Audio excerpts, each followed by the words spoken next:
Welcome to Squatch-D TV, where the truth is first before all else. Join your hosts, veteran investigator, TV personality, and author Steve Kulls, and from the Kentucky Bigfoot Research Project and the Kentucky Fried Fixes channel, Chris Bennett. Sit back and prepare to take yourself on a journey with the longest-running Bigfoot podcast, Squatch-D TV. Here are your hosts, Steve and Chris.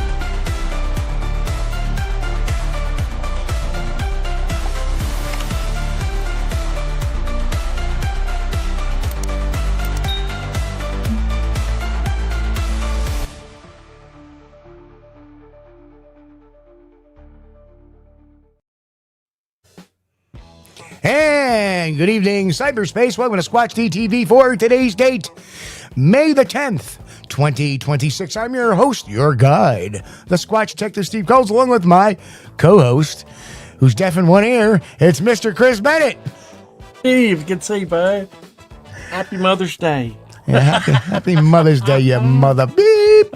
Steve and I are the only hosts that actually get Mother's Day cards. Yes, that is true. Oh, happy Mother's Day to everybody out there. Happy Mother's Day to all the moms. God love the moms. And, love yours as long as you got her, because once she's gone, there's no coming back. That's it. But, well, Chris, we decided to do something tonight. We decided to do the introduction lesson. Okay. There's actually 9 lessons, not 8. There's 8 sections to the book, each broken down into a session. But there's also an introduction. So what we're doing is the introduction to forensic witness interviewing. Okay. That way, and we're doing this for the general public. That way, if it tickles anybody's fancy, they can get on the action. We are going to start the classes on Monday, May 18th, week from tomorrow. 8 days, yeah. And of course, this will be the prerequisite class to watch, which is easy to watch.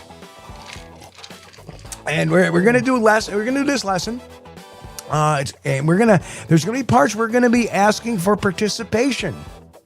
So please participate. Even our lurkers out there, you might want to participate. It's gonna be a fun time. You might learn something or two. Then again, you might not. But like I said, this is an introduction to forensic witness interviewing, particularly for Bigfoot research. And we're going to have a lot of fun with this tonight. That's right, Corn Cob. Say good to see you. But, appreciate that. Yeah. So how's your week going, Chris?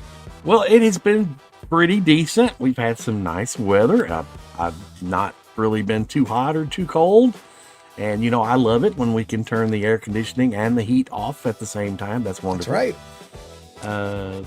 Andy's been working on an engine job. He's switching an engine out on a Cub Cadet garden tractor he's been working on. So, a lot of fun. I went out there a little bit today, kind of helped him a little bit. Supervise, that's right. End up staying a little bit longer than I should have. And that's not good. So yeah, it's creeping down into the 30s here tonight. So oh man, we still got the little chill at night, but it was 65 in the daytime. It's 35 at night. Can you figure that? Yes. I'm not above putting an extra blanket on the bed at night. But yeah, you know what? The house holds heat very well. Right. So yeah, we we'll throw a space heater on just not to run the furnace. Yeah. And that keeps everything nice and toasty warm. It doesn't kill the electric bill either. I was actually shocked. The furnace actually uses more juice than the space heaters. Yeah. I'd love to have some of those new windows, like those energy efficient things, but they want like $5 billion to replace your windows. I was lucky this house was built with them. Oh, cool. So so like in the summertime when it gets really hot, you get a cool morning and it's really hot and it's like 80, 90 degrees in the house. Even without the air conditioning, it's still like 72, 75. Yeah, it's not until the late afternoon it starts creeping up and you're like, ooh, it's warm in here. I think I got the 1978 windows. It's nobody cared. Well, at least you didn't have the 1878 windows. Meaning there was none. little hatch, you look out. Anyway, so what do you think, Chris? Should we start this up? Any comments from the peanut gallery right now that we want to put up there? Oh, I see a lot of people in here. Everybody's just mixing it up in the chat, and I appreciate that. the chat is hopping. I see Henry May, and he's hollered at Mick. Hey, Mick. Do you guys make sure you check out HBM's Cryptid Corner and HBM's UFO Corner. I don't know if, Henry, I don't know if you've put up a UFO video here lately, but a lot of good content coming up if you haven't. Man. I'll have to get over. I haven't checked tonight since I've been on my computer, but usually Henry puts up some pretty decent videos, and he covers Bigfoot, Loch Ness, a lot of the mystery stuff. It's pretty cool. Well, let's start. Shameless plug for Henry there. Let's start our introduction to forensic witness interviewing. And this is going to be lesson number 1, the introduction to forensic witness interviewing.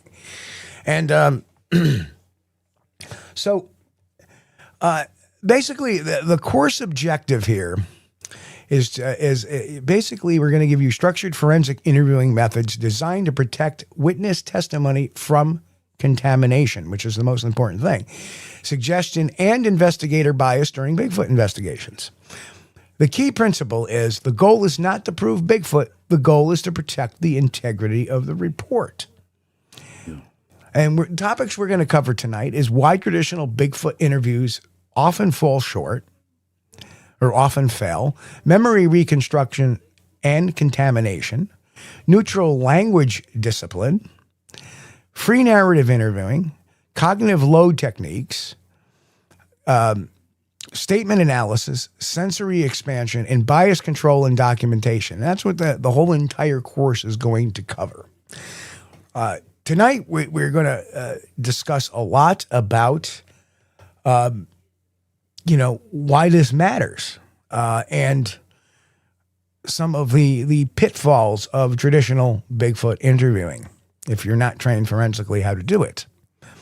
And again, my quote here is, Bigfoot research has long relied on enthusiasm rather than structure. This course focuses on investigative discipline, professional interviewing standards, and defensible methodologies. In other words, everything that's structured into this has a defense. So if somebody says, well, did you introduce? Now, as we get in, we will do some sidebar discussion, so we're not going to completely follow all of these slides 100%. But again, why interviews matter in Bigfoot research? Physical evidence is often rare or fleeting. That means what we have left is the testimony. A good interview and a good forensic interview will yield everything you need to understand this investigation. Okay, witness testimony becomes primary evidence in these cases. Since there's no physical evidence, this is what we have. It's the primary evidence. And yes, witness testimony is evidence. It's not anecdotal unless you're telling a story you've heard years go by. Like if I talk about, the Bauman incident, that is an anecdotal story. There's no actual Bauman that, ever came forward and say, I'm Bauman and this is what happened when, happened. No, it was told by Theodore Roosevelt. So it was an anecdote. And then poor interviewing contaminates memory. And it's essential that when you interview somebody, that you don't interdict things that may contaminate their thinking. Because contaminated testimony will weaken the credibility. And remember, memory is not a recording device. Memory is reconstructive, vulnerable to suggestion, influenced by emotion and expectations, and is altered during recall. Because especially in seeing a creature that is not in their card catalog off the chute, they're going to reach and try to go for their own explanations. And that's very important, and we'll go into that in a few short slides. Now, at any time anybody has a question about this, just let Chris know. And Chris is going to ring the bell. Go ahead, ring that. I'll do that. Yes. So people know what a question sounds like. And that's when we hear a question, that's my cue to stop and say, okay, what's the question? Well, Reverend Quantum Bigfoot, I think, asked if he should have his book out. You can. Well, you can follow along with it. If you got it, use it. That's what right. it's for. If you have your book, here's what I suggest. You don't have to look through the book right now. What I would suggest is listen to this lesson and then read the introductory chapter. Yeah. Right. Yeah. So you the book's get not this. required for this lesson tonight. Right. But if you have a book, if you have this book, the suggested reading for at the end of this lesson is the introduction. Right. And it goes into a lot more depth than what we're going to cover here tonight. But read the introduction so you understand each and everything. Like we're not gonna cover. For example, we talk about the forensic interview model, the Squatch Detective forensic interview model. Well, when we go through all the different stages, we're not going to get into depth on these. We will do that in the classroom, for the furthering classes. Now, for those who are wondering, the classes will begin on May 8th at 8 p.m. Eastern. 18th. I'm sorry, the 18th, 8 p.m. Eastern. And that's going to be in the members section only. And this is just a little teaser for everybody to see if they really want to take this course. And maybe some people say, wow, that was really good. I want to take the rest of it. And you can get in the membership for 99 cents. And it's going to be 8 more lessons, perhaps 9, because I want to do one special segment where I want people to kind of show their skills, what they've learned. And it's going to be over 2 months. So for a couple of dollars, you can get yourself a wonderful, education. So, with this interviews, point 3 that Steve's, or bullet point 3 there, Steve says poor interviewing contaminates memory.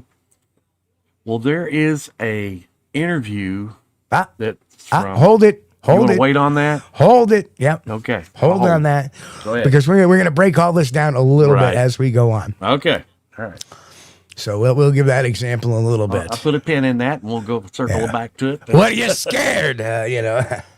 All right, I know exactly where you're going with that. It's good that we can read each other's. Now, when we go into the actual lesson, since this is the introduction, we're not going to show clips or anything like that. But when we go actually into the material of the matter, we're going to have some interviews. We're going to have some interrogations. We're even going to have some on-scene interviews, some police body cams. Right. And you'll be able to pick up deception. You'll be able to pick up what a good story is. Is the officer contaminating or is the detective contaminating the interview? So, and is their methodology proper? So it's going to be a lot of fun because we're going to take some real world stuff and some Bigfoot world stuff, and it's all going to be intermingled. So let's go on to our next slide here. So the problem with traditional Bigfoot interviews, like I said, enthusiasm can unintentionally reshape memory. Structure preserves it. Remember that. So traditional interviews often contain leading questions, suggestive language, confirmation bias, group contamination, premature labeling, and reinforcement behavior. And I'll give you some examples. One we saw, and I know what Chris was alluding to, the Jack Webster interview with Roger Patterson and Bob Gillen. Yep. Jack Webster will not shut up. He, instead of letting them, and you'll see as we go down to our methodology, you'll see where this fits in. One of the things we do is let your witness free tell the story. Exactly. Just let them talk, right? Instead, he interrupts them with questions and leading questions at that. So what you're saying you were scared. He was directing their story. Yeah. Well, I was scared. What did you do next? Did you go after it? Now, what did you do next was fine, but did you go after it? Again, a leading question. You're taking a person off their story. Exactly. So when you see that, regardless if you believe what they're saying or not, the problem is he's giving them suggestive language, leading questions, right? Not necessarily confirmation bias. And one of the things Chris and I talk about is when you get into an interview, confirmation bias. Oh, did you feel this way, or did you feel that way, or did you have an ear flutter, or did you have this, or did you have that? Yeah. Those are all confirmation bias. You know, it can be also group contamination because everybody says it's doing this, so you ask that. Right. Your premature labeling, that's another thing. Calling it a Bigfoot when, what did you see? So what did this creature do? What did the subject do? You don't ever use the word Bigfoot. That's premature labeling at that point. And then somebody says, "Oh yeah, I heard this growl, and it shook my chest." Oh well, I've heard that before in other people. And then you're giving reinforcement behavior, right? You want to be the neutral party in this interview. You want to listen to them, okay? And see that stuff is for the ending, not for during the interview. You want them to free flow and just tell their story. But when time goes that you need to ask questions, you will ask questions that are not leading questions. You will not ask questions that are using suggestive language. And we teach you how to do this in this course. We will keep our confirmation bias out of it because first and foremost, we have to remind ourselves when we prepare for the interview. Group contamination, of course, if you interview people in a group, bad thing. You need to separate those witnesses. So if you're interviewing people, as Jack Webster did with Patterson and Gimlin, they can feed off of one another. Right? So you're not getting a true accounting of what actually has occurred. And then what that does, it also can cause reinforcement behavior, which if they're each talking, they're each reinforcing their own account. So again, memory is reconstructive. So they might be, by doing that, they might be giving themselves memories that didn't really happen. So you have to avoid all of that. There was another example of that on that Jack Webster interview. He said, Bob Gimlin said that the creature's hands appeared to be below its knees or something like that. And then Roger jumped in and said, well, I think Bob's getting a little excited there. That his arms weren't that long, weren't below the hands weren't below the knees. Right. So, right away, we should have got those guys split up in the first place. Right. Yep. Took one guy's complete story and then took the other guy's complete interview. Right. Yep. And then put them together. That would have been the proper way to do things. Yeah. And that's another way to determine, honesty. Right.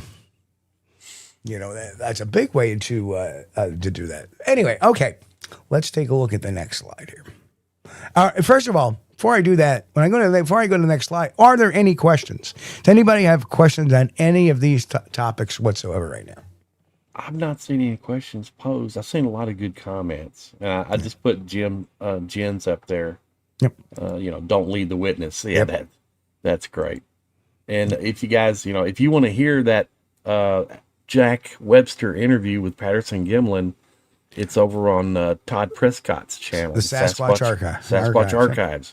Yep. And that would be a good one to listen to and just think about how that interview is going and what he's doing. And what kind of mistakes he's making while he's doing that. Right.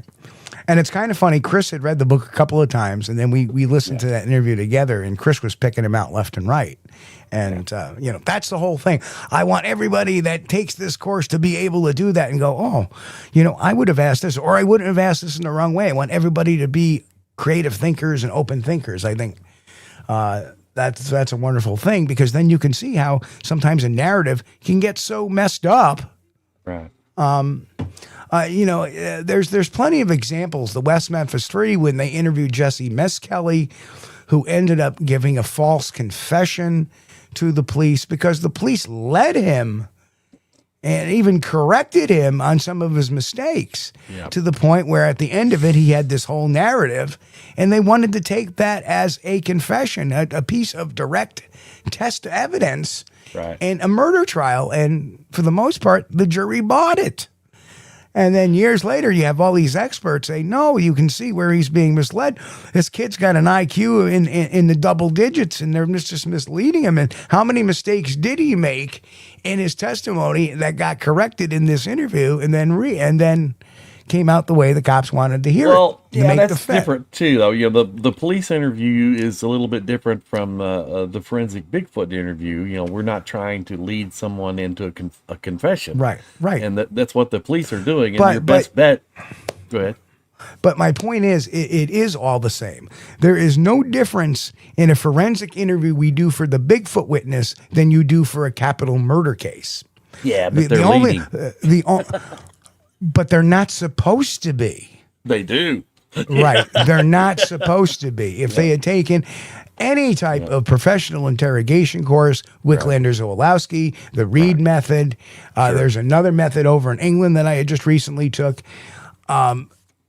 Those methods, you do not want leading questions. You want to elicit the information because the police officer's job is not to elicit a confession unless they have probable cause and they try to get him to confess. But you don't use it by asking leading questions. Well, that is, if every police officer that ever took his oath and put on a badge does his sworn duty to uphold the law without stepping over bounds and trying to get you to confess to a crime that you didn't commit. Right. You know? Right. It's not a verboten thing to ask leading questions under the guise of the law. Yeah. But in forensic interviewing, it's a no-no. And so what you're seeing there is not a forensic interview. You're just seeing an out-and-out interrogation. And there is a marked difference between a forensic interview, which can turn into an interrogation, but a forensic interview is the first half of the game. And what you see is kind of look at it as a football field. Right. Where the first half of the field is your forensic interview, your second half is the interrogation. This part is about the first half of the field. Yes. Right? Then when you're done with the first half of the field, the investigators usually step out and they say to each other, what do you think? Well, this is what I found positive. This is what I found negative. Then from there, they decide whether to go into the second half of the field or they decide, okay, the person's being truthful. They didn't do it. Let's move on. And the rest of the game is canceled.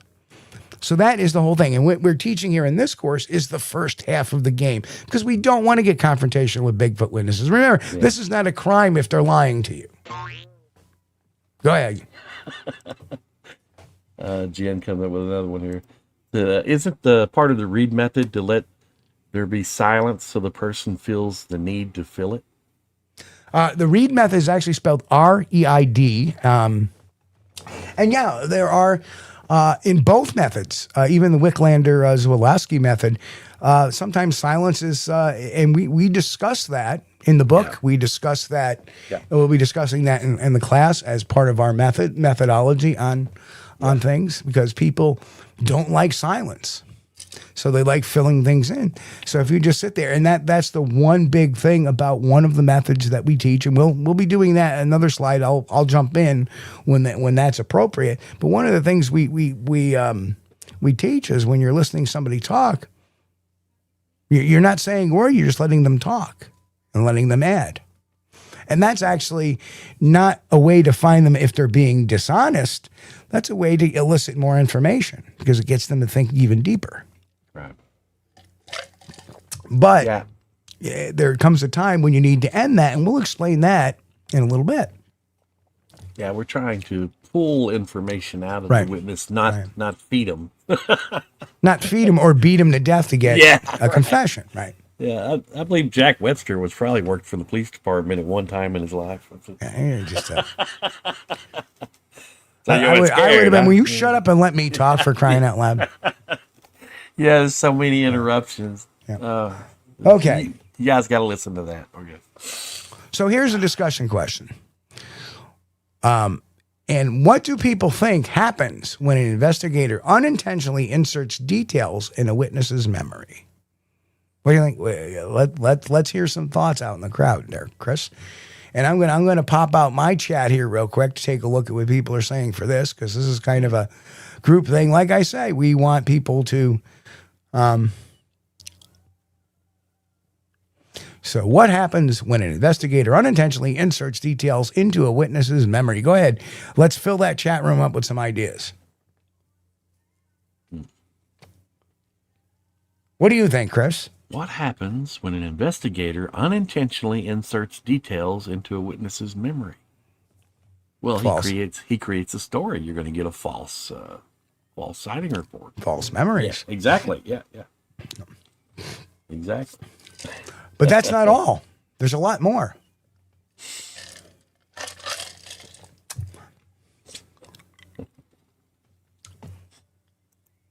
Gets a timeout? No, not in the real world. No. Moneymaker Saxon? No.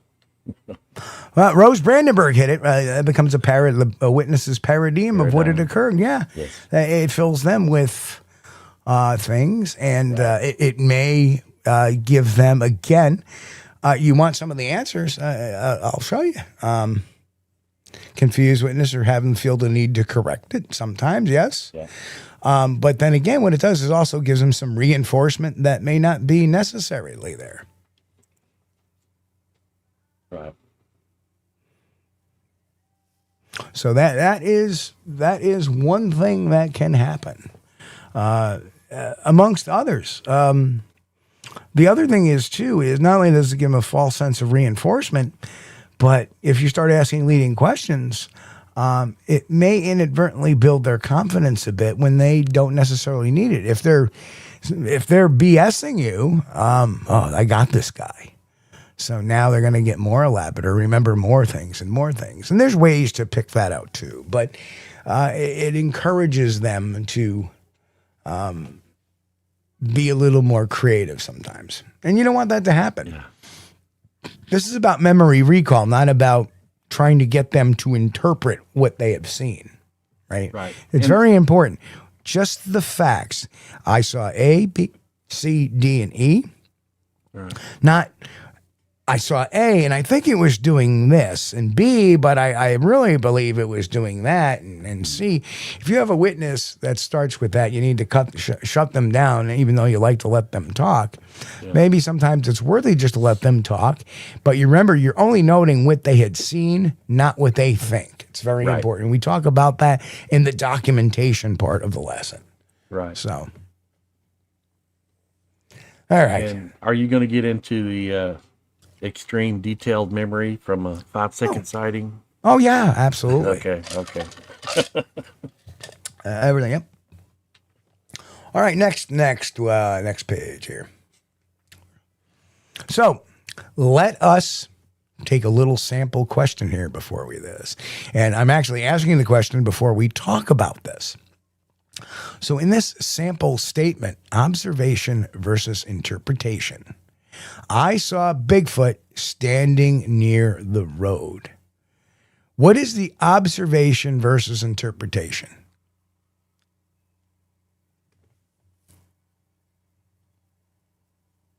Well, they're already saying it was absolutely Bigfoot that they saw, without going to any discussion about what they saw. So observation or description. Yeah. Observation or interpretation.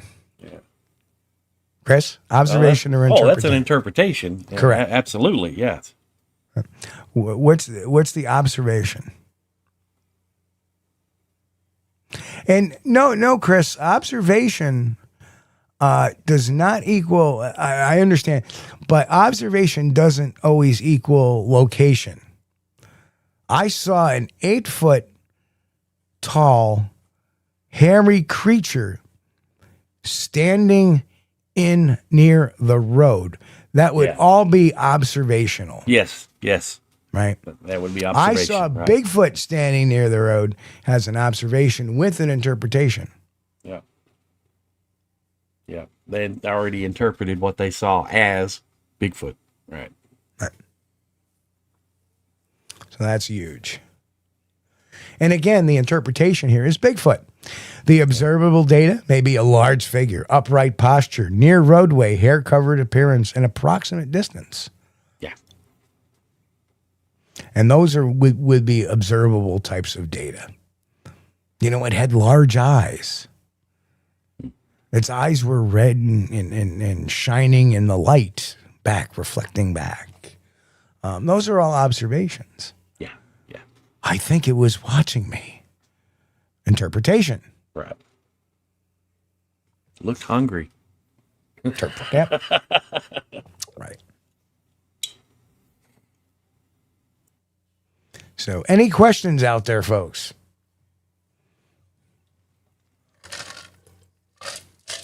I don't think that qualifies. Corn cob say, why don't you do it in the road? I don't think that counts, but I'll put it up there. Anyway. That would be a suggestion. Yeah. That's neither an interpretation nor an observable data. That is. Yeah, Reverend Quantum Bigfoot, he got that right up front, though. Observation equals. Interpretation was Bigfoot, yeah. Right. Yeah. Amen, Rev. Rev's got the book, I believe. I bet he does. Yeah, yes, he does. Yes, he does. So we're rolling through this pretty fast tonight, obviously. When we do the actual class, we're going to have examples to watch and audio to listen to. And we're going to have discussions around it where, we're going to play an audio. What was right? What was wrong? What do you think, what do you think they could have done better? What do you think they did right? Right. Stuff like that. I hope you got my favorite one. So were you scared? Yeah. So, oh boy, when we do the Squatch Detective forensic interview model, we do this in 8 phases, and of course, each one of these phases is going to have its separate class. So, of course, first you have the pre-interview control, how to set your interview up, what your room should look like, or the interview area should be, and if sometimes interview locations aren't ideal. So how to make them ideal as possible. We'll talk about baseline establishment, also known as building rapport with your subject. You just don't start off. So tell me what you saw. And you don't ever want to start an interview like that. You want to start an interview, even polygraphers and polygraph exams, they start with a baseline. So, how long you been living here? Really nice. Beautiful house here. You know what year it was built? Really? Oh, that's a cool car. You work? Oh, I see you work on the cars. Oh, that's very interesting. I don't, but how long you been working on this car? What do you do for a living? Oh, you got it's a great dog you got over here. There's all kinds of ways to build up rapport and get baseline type of responses to questions. Right. That way, when you get into what we call the free narrative, which is letting the person tell their story without interruption. Save the interruptions for the end. Save your questions for the end. And remember, like we talked about, they cannot be with bias. They cannot be suggestive. They cannot be leading. They have to be questions. And we're going to give you all ways of questioning to do a number of things. Open, prompt clarification. When we do that, that means we challenge what may sound a little bit odd. So you're trying to get a clarification on something that does not make sense. Mm-hmm. Doesn't necessarily mean they're lying. They could have misspoken. They could have people get excited when they retell their stories. Cognitive load increase. By asking these questions, they're going to have certain ways of answering some of these questions. And what we're doing by asking them questions is giving them a cognitive load increase. Now they're going to have to go back and think. Now, if they're not telling the truth, a memory in the mind is treated much differently than a story that exhibits different types of body language, different types of neurolinguistic behavior, which means the way they say things. And also, it creates a whole nother plethora of, does the timeline or their story get discombobulated? So that's what happens when we do the cognitive load increase. Then we do sensory expansion, where we ask them certain key questions without leading them to elicit some of their other senses, their hearing, their smelling, their feeling, even, yes, their tasting. So you have to get all of that. Reverend Quantum Bigfoot comments that don't ask yes or no questions, right? Not necessarily. There may be sometimes you need to ask a yes or no question. Well, yeah. Right? When you establish the type of weather, Was it raining? Yes or no? Okay, I got You know, you. well, But, was this Bigfoot? Yes or no?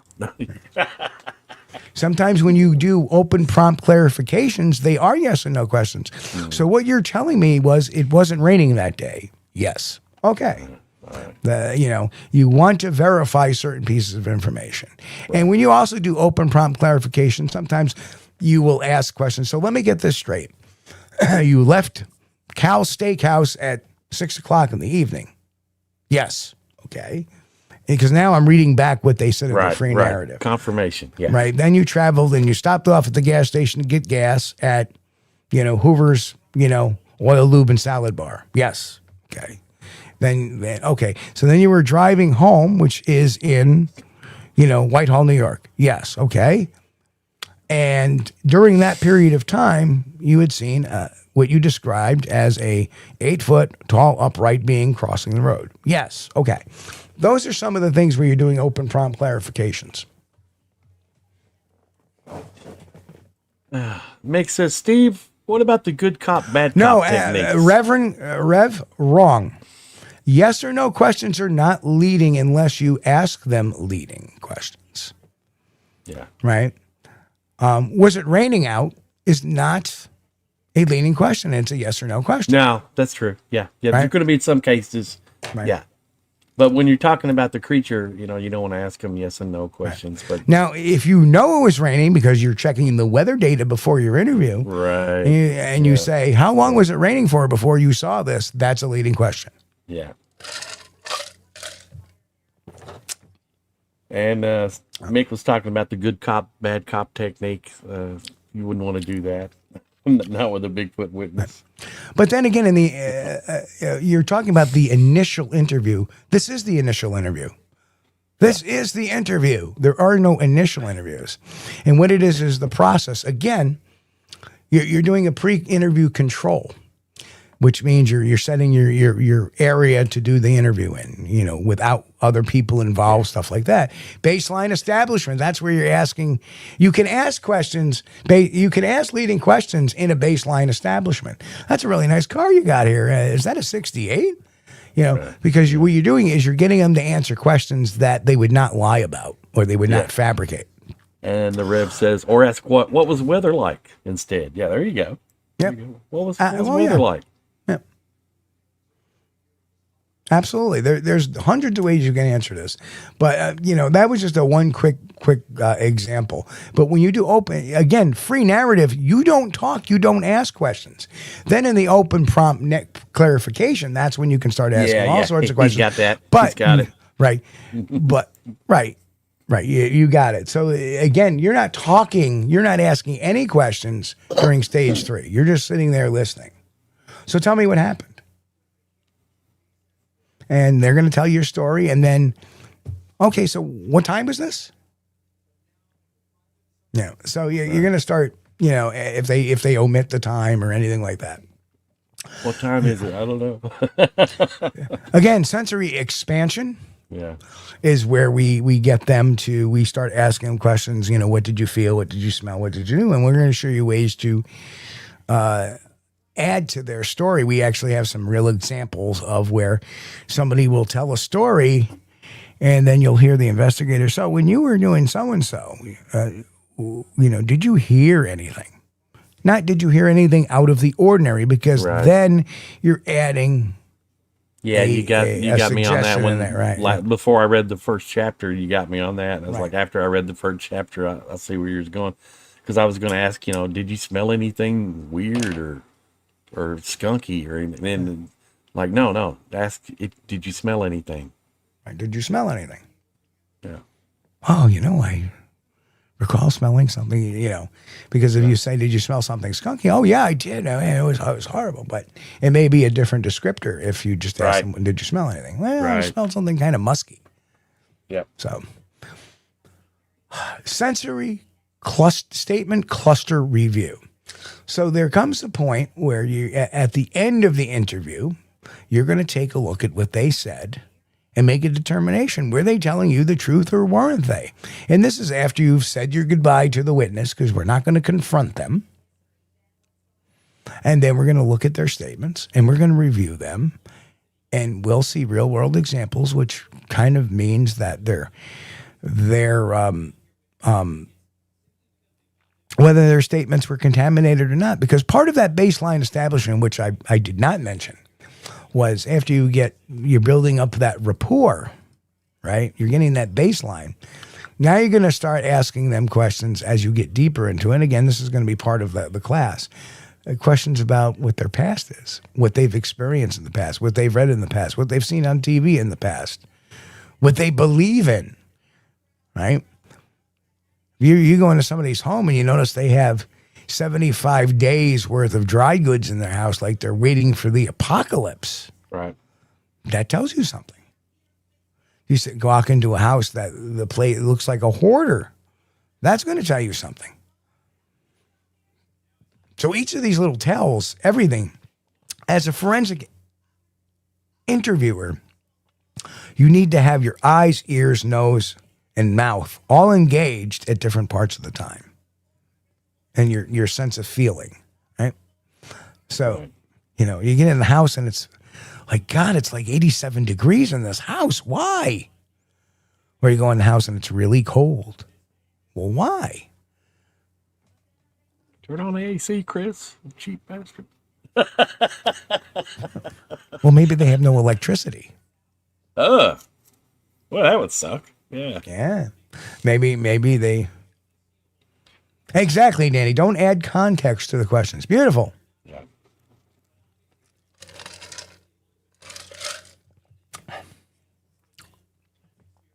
Then structured documentation. And we're going to go over how to write a concise and clear report.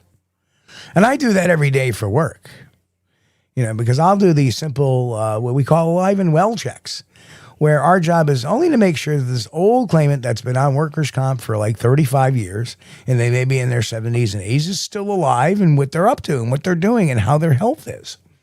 Because insurance companies do not get notified when a person dies. So you have to go there and verify they're alive. And a lot of those times we have very structured documentation.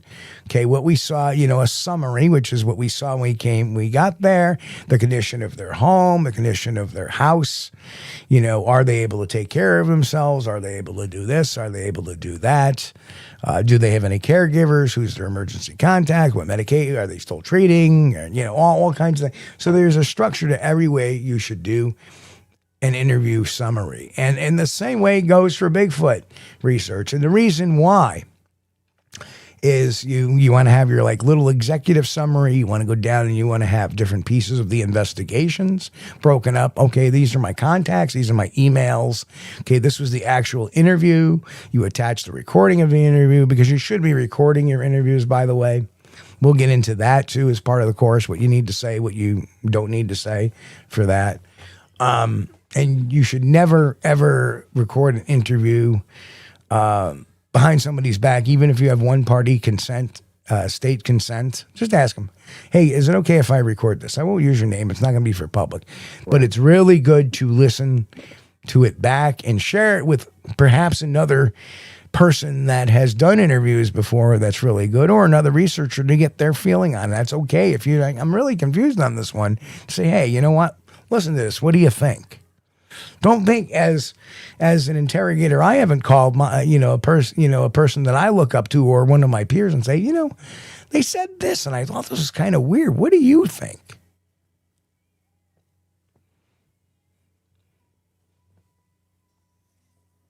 Any questions? No, just a lot of good comments. Yeah. Jen says, cross your T's and dot your I's. That's all right. Right. And Reverend Quad and Bigfoot said 99% have a dictaphone in their pockets anyway with their phones. Yeah. Yeah, that's right. So it's not that hard to record it. Just ask. And probably 9 times out of 10, they'll say, oh yeah, sure. That's fine. You're not going to use it. Nope. Everything's, and then there's other things you can do. You can even give them a confidentiality agreement where you agree to keep them confidential and stuff like that. And you both sign it in front of them, give them a copy of it. Most people don't want their name released on the internet, Right. or something, for whatever reason, And that's an easy ask. Yeah. That's an easy ask. Yeah, we've I spoke to a witness in over in Logan County, Kentucky. We had him on the show when we were on the Blog Talk Radio, but he didn't want to be identified by name because simply, he didn't want his neighbors saying, "Oh, there goes the Bigfoot guy." Oh, there's Crazy Hal. Sees Bigfoot in the backyard there. We ain't seen nothing. He's probably one of the most credible witnesses I've ever spoken with, Mm-hmm. And just the fact alone that they want anonymity means that they're not looking for any attention. Exactly. They're not looking for their 15 minutes of fame or whatever. And again, we will talk about, different motivations as well, too, that you have to be aware of and stuff like that, and the pitfalls. Yeah. If the dude claims he's the best Bigfoot hunter in the world, then yeah, okay. So as you can see, this model is a formula. And if we follow these 8 steps every single time, we'll be okay. We'll be good. So here we go. Another observation versus interpretation exercise. A huge ape-like creature screamed at me from the woods. Okay, what's the observable data? What's the emotional reaction? And what's the interpretation? Because now we've added an emotional reaction to this. Ah.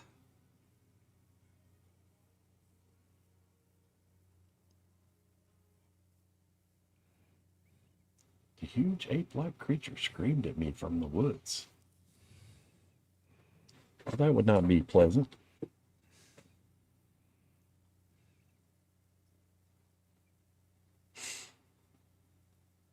Observation versus interpretation exercise. A huge ape-like creature screamed at me from the woods. Separate observable data, emotional reaction, interpretation.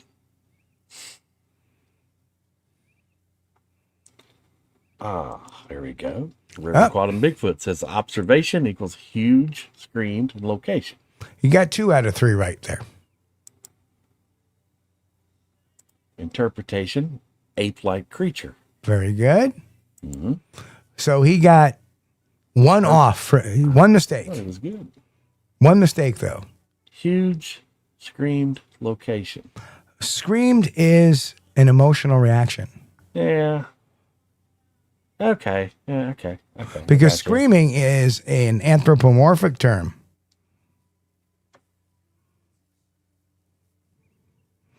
A huge, hair-covered bipedal creature vocalized at me very loudly from the woods. That would be complete observation. Right. A huge ape-like creature screamed at me, You're actually interpreting the scream, giving it an emotional response. You're giving the creature an emotion that it screamed at him. Yeah. Right?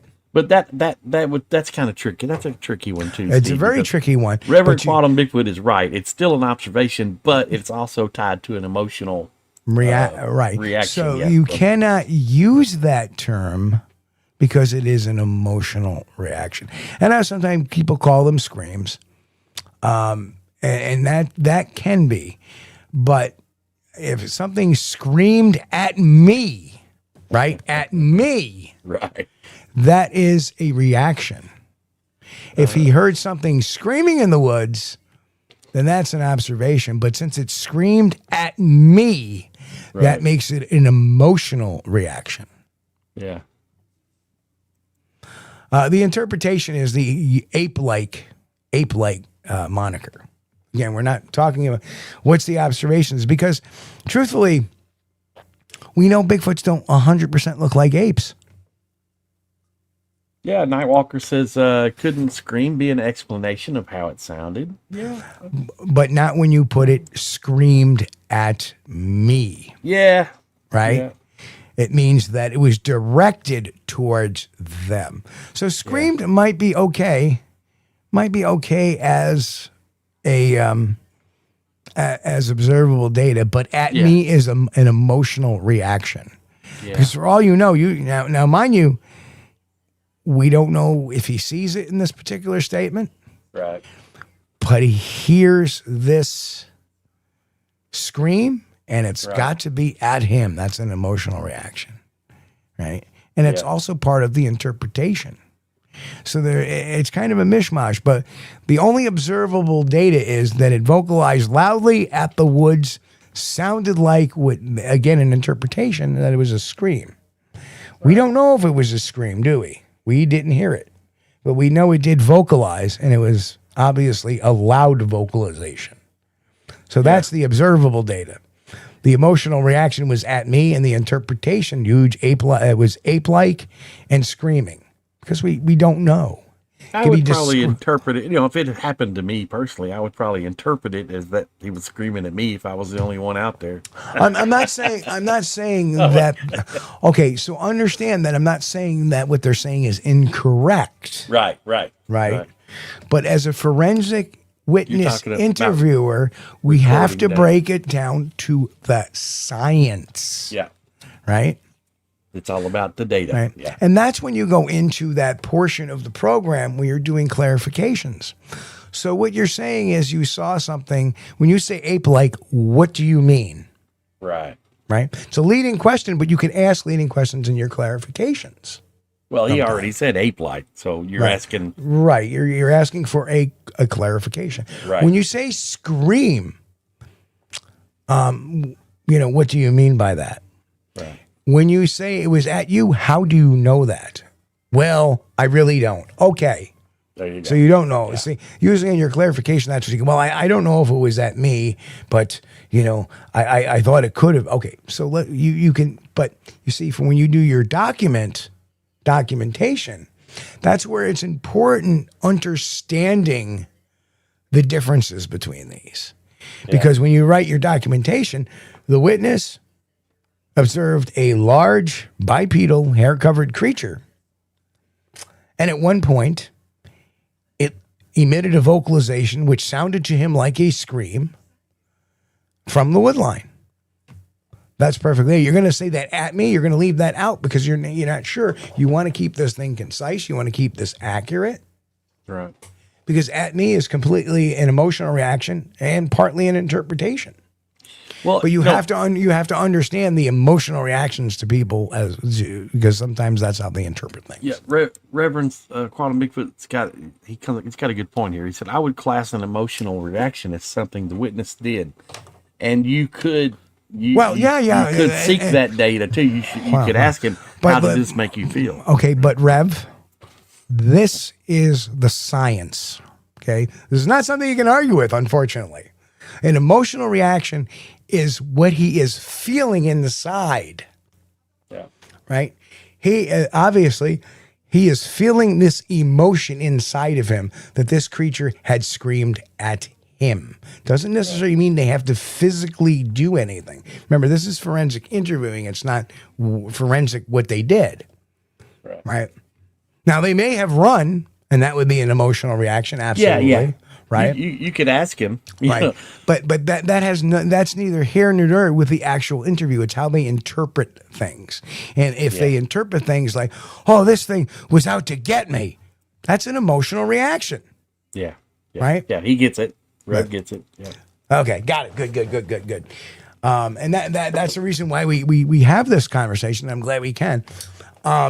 So it can cross lines in some of these areas that an interpretation can mean an emotional reaction. The whole term "screamed" can be an interpretation because we really truly don't know if it's a scream or if it's a call that sounds like a scream. Yeah, you can in addition, as you wanted to get the witness's state of mind at that time, you could ask them, how did this make you feel? And Nightwalker, correct. And welcome, Nightwalker. Good to see you here. So he should have said, well, again, there's no right or wrong way they describe their case. Right. The whole idea is to understand these types of statements so you can get clarifications on them at the next stage. Of course, obviously they would say this in their free retelling of the story, their free fall narrative. Or just letting them talk. Oh, I had this huge ape-like thing scream at me, in the woods. Okay. And so now that you're done telling your story, let me ask you about this. When you say ape-like, what do you mean by that, exactly? Can you describe it for me? Oh, boom. Right. Okay.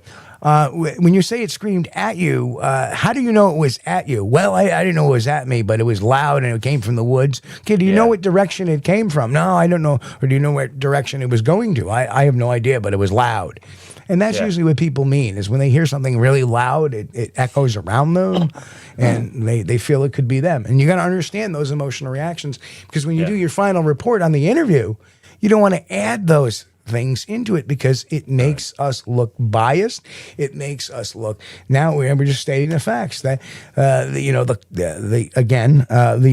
the witness had seen a large bipedal hair-covered creature with a flat nose and big eyes that had made a loud vocalization, which to him sounded like a scream. That's perfectly acceptable, putting their descriptor in, but predicate it by saying they made a vocalization that to the witness sounded like a scream.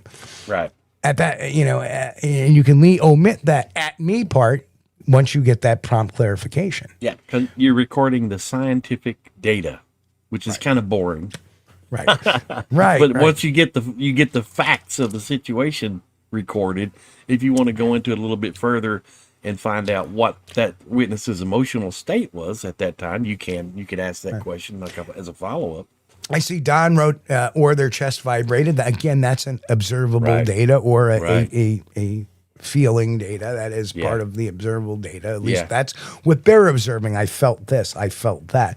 Again, we will get into those points where, because that's one of the things that I concentrate on too, is ask the person, did you feel anything? Right. Because a lot of times in conjunction with a sighting, there's going to be these other sensations. You used to ask, did you have an ear flutter, which can lay that suggested in somebody's head. Is there a better way I could ask that? Did you feel any? Okay, so let's go ahead to toe. That's the thing. Did you feel anything internally? Right. Well, I felt my chest vibrate. Oh, you know what? My ear started buzzing. Right. Because that's the thing. Most of the time, people are not going to notice that in conjunction with their sighting. That's going to be the last thing in their mind until you ask them, did you feel anything? Right. Then they start going back to that thing and going, did I feel anything? Yes. Right. But if you say ear flutter, they might automatically say, well, I did feel ear flutter. Right. Either because they're looking to reinforce their story, you have intentionally given them your experience and laid it upon their experience.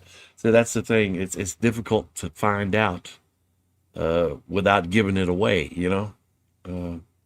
Did you have any physical sensations? Physical sensations is the same thing as feeling. Yep, absolutely. You can ask it that way. But even then, sensations, that may drop them into, right? You got to be very careful how you word things. Did you feel anything? Just leave it at that. Right. Well, I felt the vibration in the ground, or I when the thing walked, I felt the vibration in the ground. Okay, now you have something of an observable that you did not. The whole idea is the reason why you want to say as little as possible when you ask about their feelings, and we'll get into that during that particular. That's the problem. See, you can't go say feel anything. They're going to say, I felt scared. Right. Well, and that's when you say, hold on, that's an emotion, right? Not a feeling is physical. Did you feel anything, right? And you have to elaborate on that.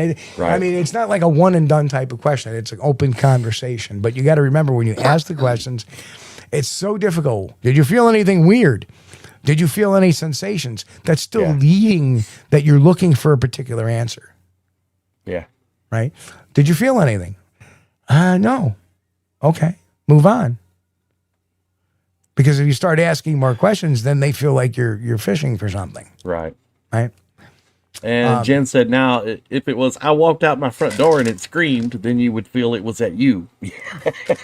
I'm not You're going to feel that way. Right. You're going to feel that way. Yeah. I'm not saying that. But as a trained forensic interviewer, you need to realize that is an emotional reaction. That's their emotion of fear, saying that the creature is giving Again, emotional reaction is not of the creature. The emotional reaction is of the person. Yeah. I felt like I was being chased. Well, why do you feel like you were being chased? Describe that for me. Yeah. And Mick brought up a point. He said, discussing an emotional reaction to a Sasquatch reminds me of Todd Standing's video of himself holding a flare while Sasquatch allegedly harassed him all night. I remember, I've seen that video. What do you want? Ah. And then Mick goes, he was looking in the mirror, Mick. He forgot to remove the prosthetics.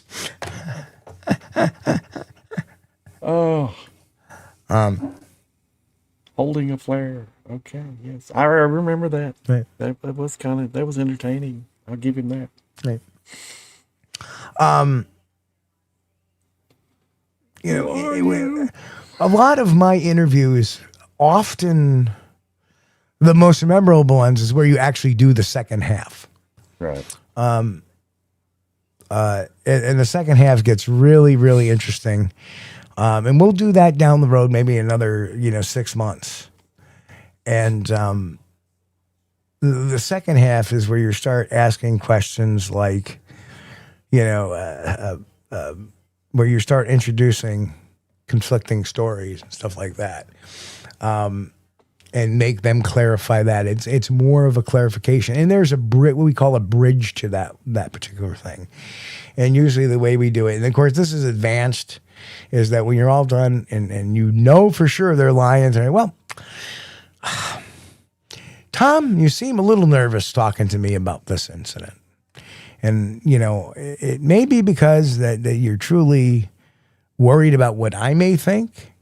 But there are certain things in your story that we need to get clarification on.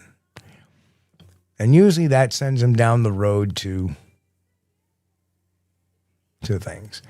And you know what, Tom, I again, if things are embellished or things got out of hand, I understand that. Mind you, my only judge of a person is if they're going to be truthful. And if you got me here under false pretenses, so be it. If I'm just here for the truth. And if the truth is you really didn't see nothing and it's a story that got out of hand, or, you weren't expecting somebody to call you after, making that email up, that's okay. I just put the case to rest and we move on with our lives and we go away as friends. You'd be surprised how many people say, well, yeah, I heard this weird noise, but all the rest of the stuff, I didn't see nothing. You politely and respectively leave them a way out. Right. Yeah. Right. Leave them a way to retreat without looking too right. bad. Yeah. We call it lessening the moral implications of what they have done. Yes. You give them a little hint of that and you tell them, but that's okay.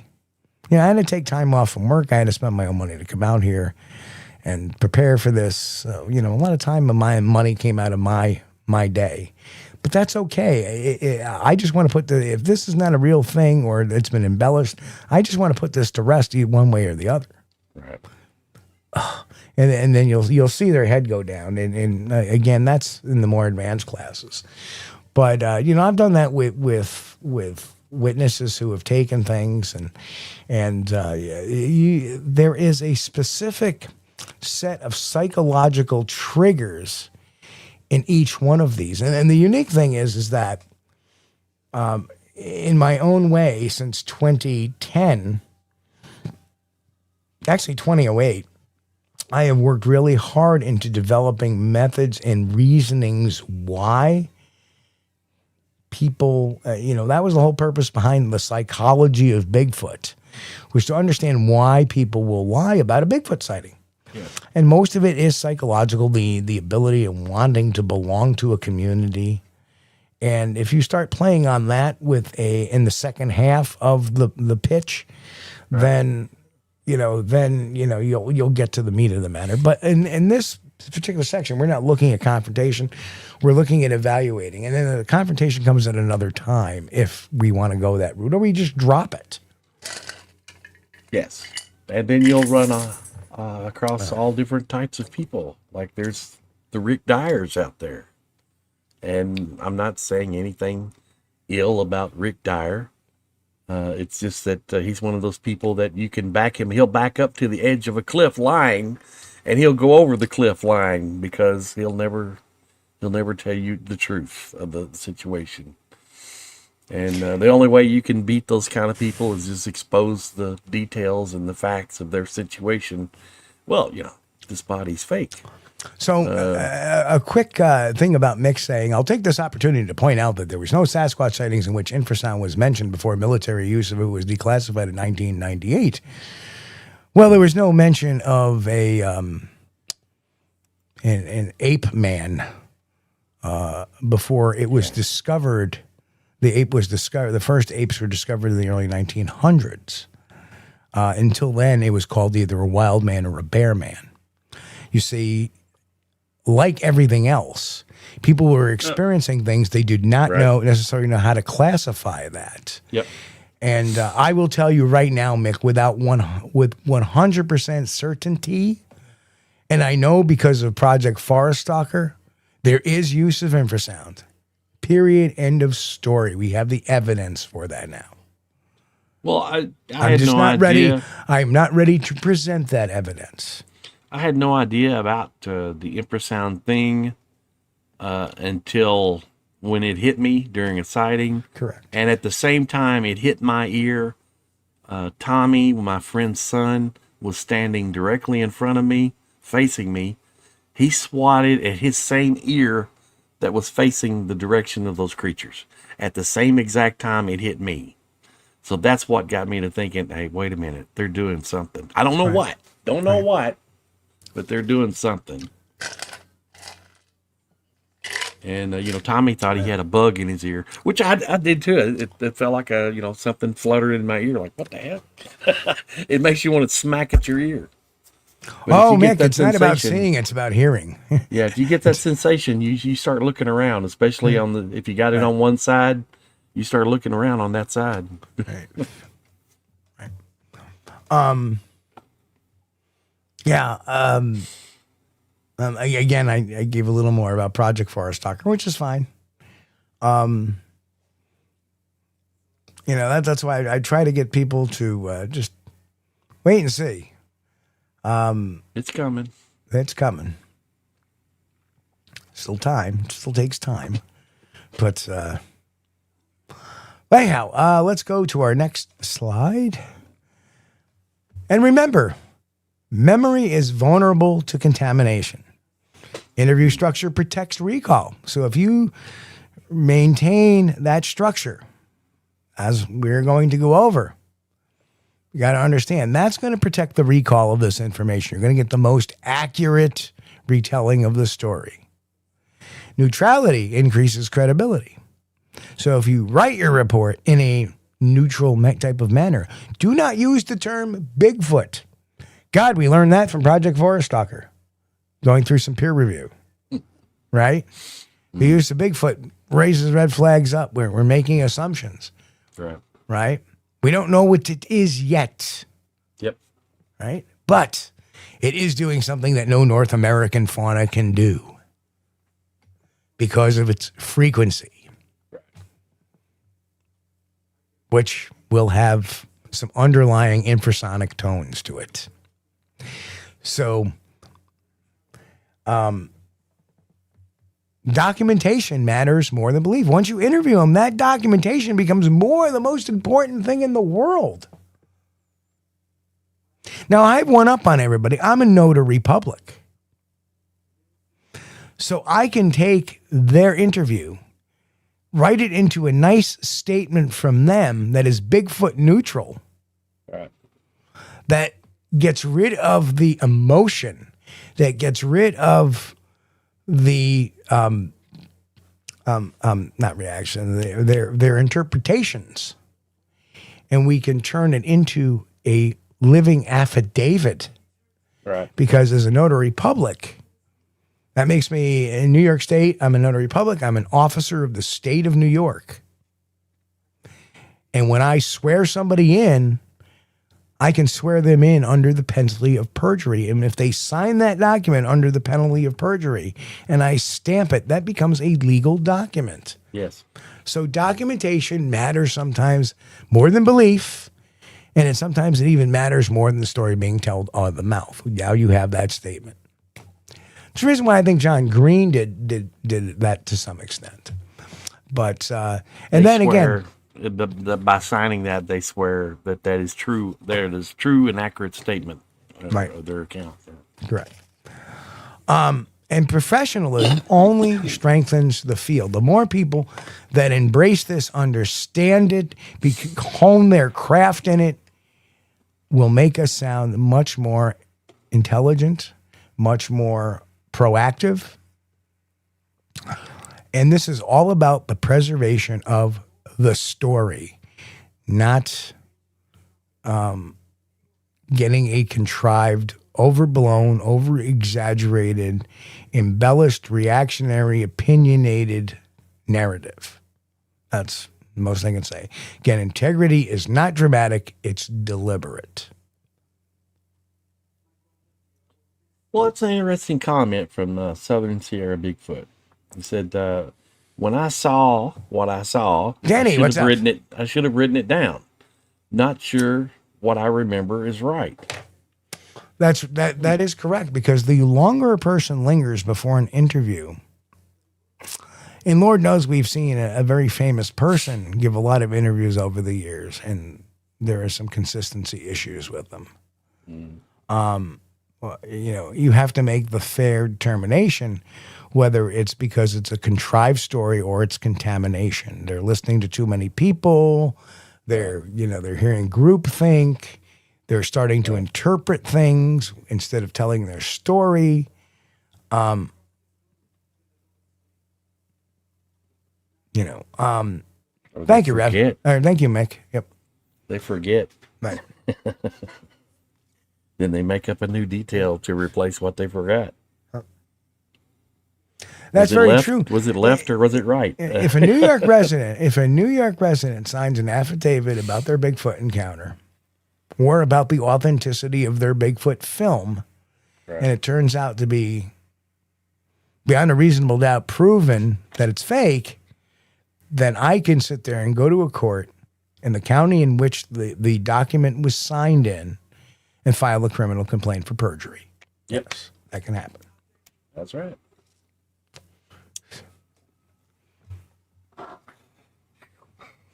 So I encourage people to become notaries if they're going to do these interviews and get the affidavits after the fact. I was a notary at one point in time, and I let my commission expire and did not renew it because we're not in the car business anymore. But and even that can be questionable because if I own my own car business, I can't notarize my own stuff. Yeah. Well, that was from my dad. Yeah. Yeah. Ah, gotcha. It was his business. I was the notary. Yeah. I was the paperwork guy. Those were the days. Yep. So I will take general questions now, and there's just a recap slide of everything we talked about tonight. And Reverend Quantum Bigfoot commented about the infrasound thing. He said tigers have always used it, but it never got called infrasound until recently. That's the thing. In 2010, I don't think we had talked about that much. I'd have to look back. Can't remember. Yeah, I don't think we talked about it much. And I don't know if I experienced that and Tommy experienced infrasound. What if that was infrasound we experienced, but it was something weird. I mean, we've had the effects of infrasound. I remember in 2000 feeling that creeped out, feeling like I'm being watched, and yada, yada, yada. Yeah. That's infrasound. And we just didn't have the terminology, at least in the forefront at that time. And what happens is, like the papers in the 1800s, they called them wild men. But soon as the apes were discovered, they'd start calling them the ape men of St. Helens, stuff like that. Well, I will say that though, as humans, we do have, that conditioning deep down in our DNA about you feel the hairs raise up on the back of your neck and things. Those are to increase your awareness that there's a predator around. Yeah. And that's back from the days before we lived in nice little wooden houses and things like that. So, you know, and I always try to tell everybody, once you start going out into the woods, try to get it in tune with that. You know, if you feel like something's watching me. Thank you, Jason. I'm glad you appreciate it. And like I said, here we are. Thanks, Jason. Yeah. And he said in the PG film, I think there are shots of a foot bending at a right angle. Would a human in a costume be able to do this? Yes. Yes. In a costume, it could even be more Still haven't exaggerated. seen it. But we haven't, you know. I know I tripped one time and my foot came halfway up off the boot and it twisted around. I thought my leg was broke. When I looked at it, like, Yeah. So some weird things can happen when you're wearing a boot. Yeah. I don't know about, I've never had on a Bigfoot costume. Right. I never will.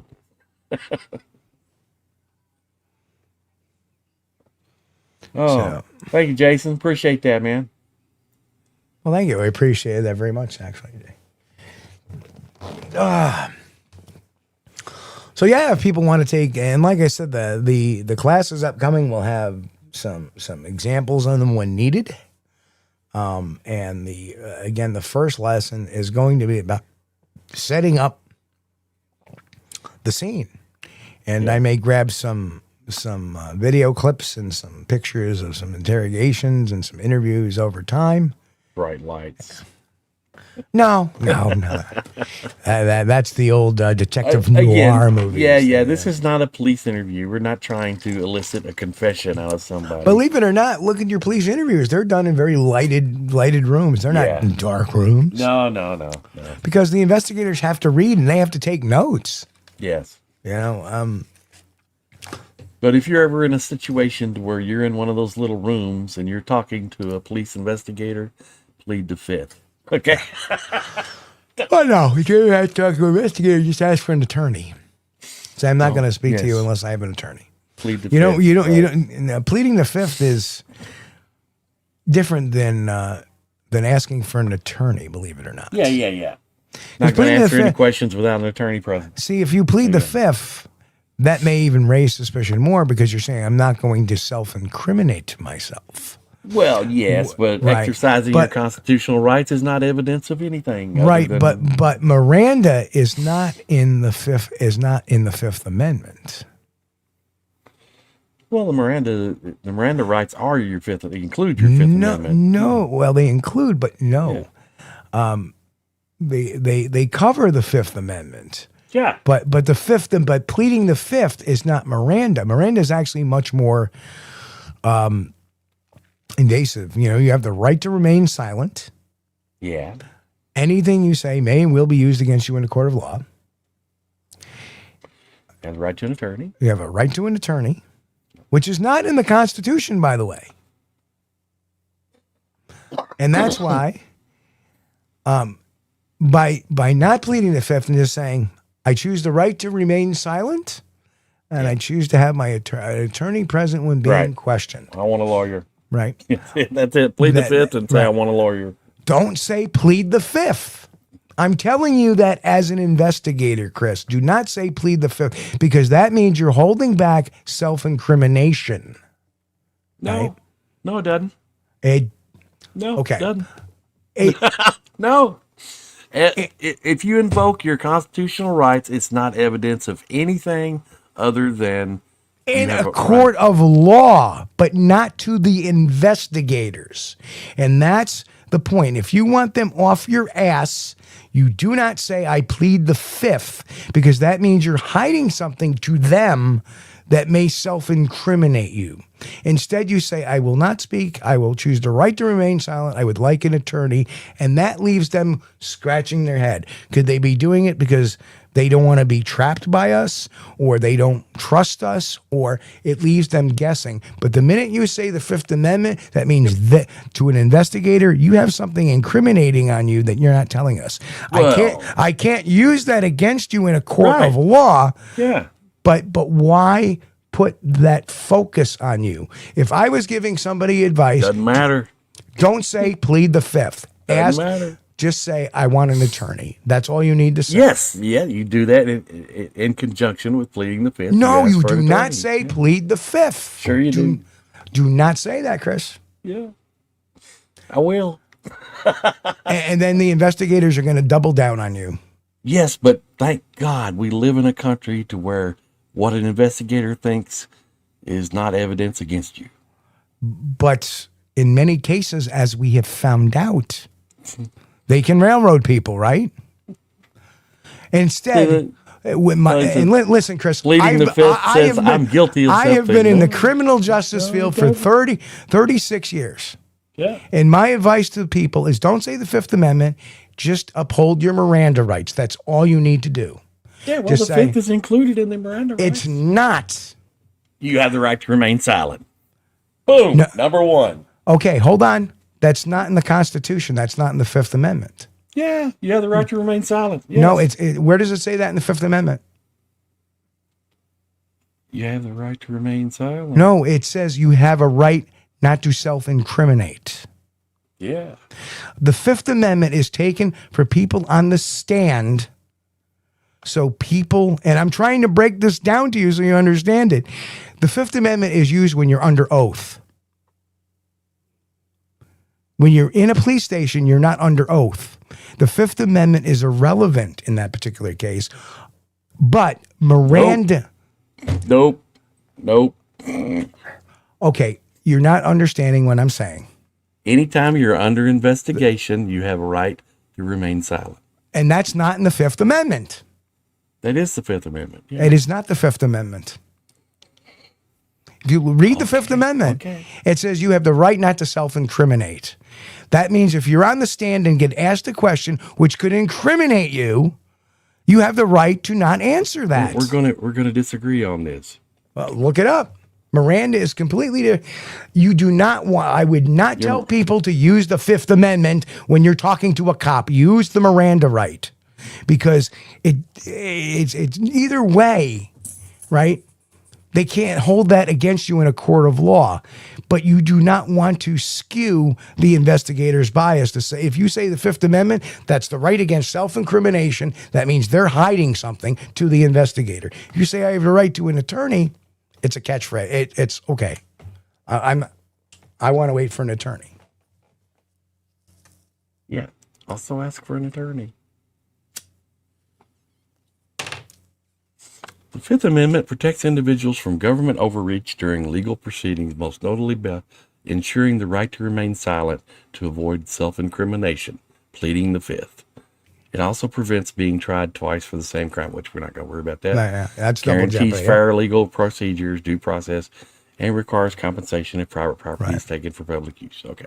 So it's a legal proceeding that you should use the Fifth in, because it clearly say it's used in legal proceedings. But a police interview is not a legal proceeding. It does have a relationship to the Fifth Amendment against self-incrimination. But I would not recommend somebody saying, I plead the Fifth. Just say, I'd like an attorney, and end it there. Keep them guessing. Why give them any bit of bias? Because the minute a cop thinks Fifth Amendment, they're hiding something, and then they're going to dig and try to dig. Well, and as they can. That's fine. Right. Does it matter? It does, because you're No, not. it doesn't. No. Okay. Again, folks, let me explain this to you, Chris. You're not under any type of investigation. So your psychology is a bit different right now. Okay. If I get pulled over and the police officer asks me, where are you coming from? I'm going to say, I plead the Fifth. And the cop's going to write you a ticket, right? He's going to write it anyway if he's going to write one. Right. So you go to court. What are you going to tell the judge? If the judge asks you where you were coming from.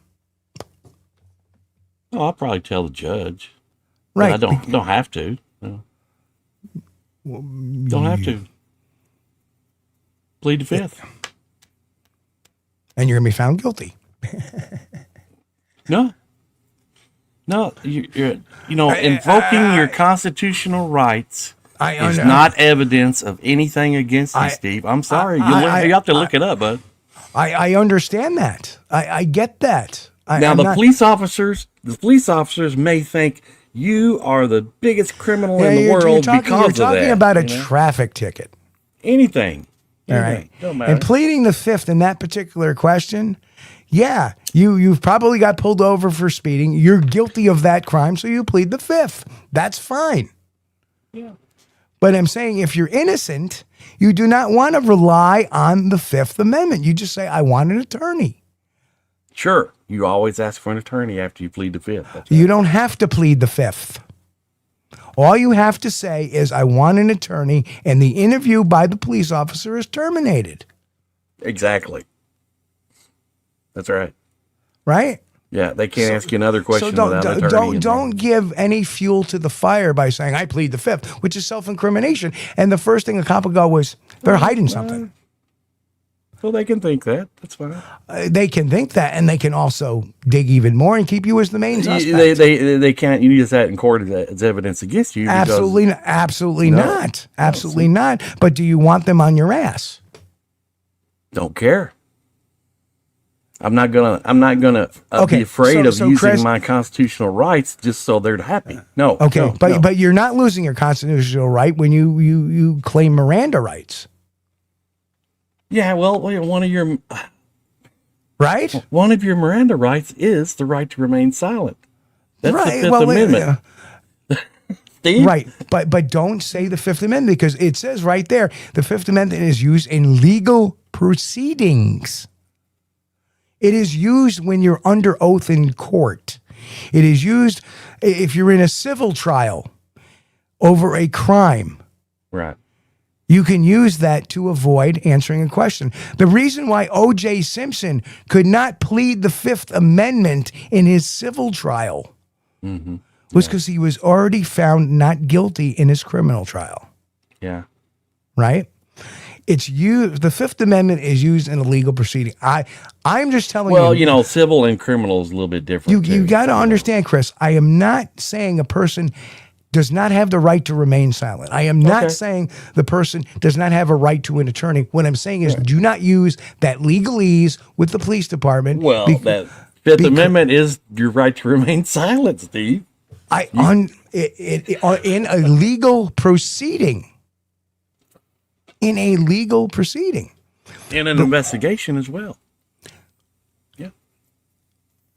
You have constitutional rights when you're under investigation, just the same as you do if you're in court being tried for some sort of criminal offense. Right. I'm just saying, Chris, I would not use the Fifth Amendment when I'm sitting in a police station. I would say, I just want my attorney. And they have to stop it, and they can't interview any longer. Right. I don't need to be, I plead the Fifth Amendment, like some kind of fucking... I do. I would not. Well, I'm just telling you, the folks out there, I would not just invoke your Miranda rights. I choose the right to remain silent. I want an attorney, and that's that. Yeah, you start using the Fifth.